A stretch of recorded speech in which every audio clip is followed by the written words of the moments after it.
எல்லோருக்கும் வணக்கம். பைபிளை பற்றி ஒரு சிறிய குறிப்பு. எப்படி உருவானது, பைபிள் எப்படி உருவானது என்று நான் உங்களுக்கு கொஞ்சம் சுருக்கமாக சொல்லி போகிறேன். இயேசுநாதர் சிலுவையில் அறையப்பட்ட பின் அவருடைய 12 சீடர்களில் ஒருவர் அவருடைய மனைவி.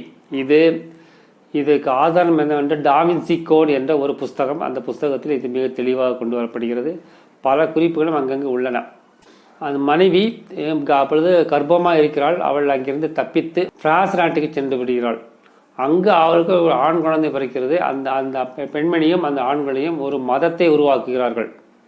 அதேபோல் இயேசுநாதரும் மற்ற சீடர்களும் ஒரு மதத்தை உருவாக்குகிறார்கள். இந்த 2 மதங்களும் ஒருவருக்கு ஒன்று சண்டையிட்டு கொண்டே இருக்கின்றன. சண்டை என்ற சண்டையில் வெட்டு குத்து கொலை என்ற அளவுக்கு தான் சண்டை. அந்த சண்டை இன்று வரைக்கும் நடப்பதாக அந்த டா வின்சி கோட் என்ற புத்தகத்தில் எழுதப்பட்டிருக்கிறது. ஒரு மதம், அதாவது அந்த பெண்மணி இயேசுநாதர் மனைவி ஆரம்பித்த மதம் மிகவும் மறைவாக ரகசியமாக நடந்து வருகிறது. ஆனால் இன்னொரு மதம் வெளி உலகத்தை எல்லாருக்கும் தெரிந்தது.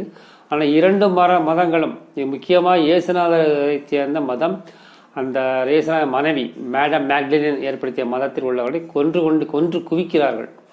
இப்படி சண்டை நடந்து கொண்டிருக்கும் போது இயேசுநாதர் இறந்து 200-300 ஆண்டுகளுக்கு பின்பு கான்ஸ்டன்டைன் என்ற ஒரு ராஜா வருகிறார். அந்த ராஜா இந்த சண்டையை நிறுத்துவதற்காக, இருவர்களுக்கும் சமாதானம் ஏற்படுவதற்காக இருவர்களையும் அழைத்து ஒரு புதிய புஸ்தகம் ஒன்று, புதிய பைபிள் ஒன்று எழுதுகிறார்கள். இதுக்கு முன்பிருந்து எல்லாவற்றையும் அழித்து விட்டு புதியதாக ஒரு பைபிள் எழுதப்படுகிறது. அந்த ராஜா சொல்வது உலகத்திலே இது மிக சிறந்த புஸ்தகமாக இருக்க வேண்டும் என்று கூறி அவர்களை எழுத சொல்கிறார்கள். அந்த புஸ்தகம் பகவத்கீதையையும் அடிப்படையாக வைத்து எழுதப்பட்டது.